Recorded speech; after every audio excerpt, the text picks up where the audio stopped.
Hello viewers, আসসালামু আলাইকুম। তো ভিউয়ার্স, বৃষ্টির দিন ছাগল পালন করা অনেকই কষ্টকর। বৃষ্টির কারণে বাইরে বার করা যায় না।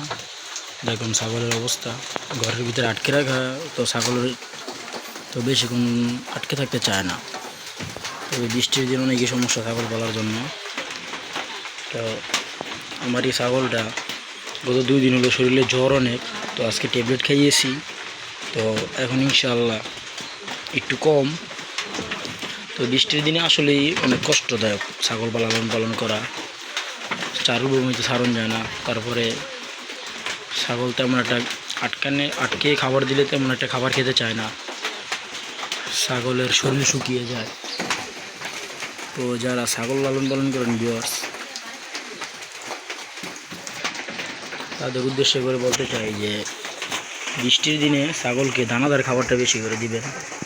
কারণ বৃষ্টির দিনে ছাগলকে ভিজা ঘাস দিলে খেতে চায় না, দানাদার খাবারটাই তারা খায় বেশি।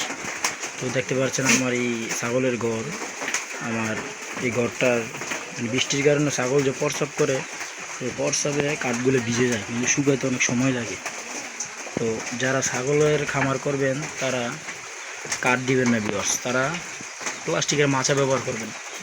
তাহলে আপনার যে ছাগল যে প্রস্রাব করবে, এই প্রস্রাবগুলো তাড়াতাড়ি শুকিয়ে যাবে। আমি কাঠ দিয়ে ভুল করে ফেলেছি, তো এই কারণে একটু সমস্যা হয় বৃষ্টি বাদলের দিন। এই যে বৃষ্টি যে প্রস্রাব করছে ভিজে গেছে, ভিজে যাওয়ার কারণে কিন্তু এটা শুকাতে অনেক দেরি হচ্ছে। বাহিরে বাইরে ছাগল বার করার কোনো উপায় নেই। আর ছাগল ছেড়ে না পালতে পারলে কিন্তু অনেকই সমস্যা, ছাগলের অনেক সমস্যা হয়। তো ভিউয়ার্স, আশা করি আপনারা যারা ছাগল পালন করেন, ছাগলের ঘরটা সঠিকভাবে সুন্দরভাবে বানাবেন। এটা সুন্দর জায়গা না হলে আপনার ছাগল কিন্তু সুস্থ থাকবে না, অসুস্থ হয়ে যাবে।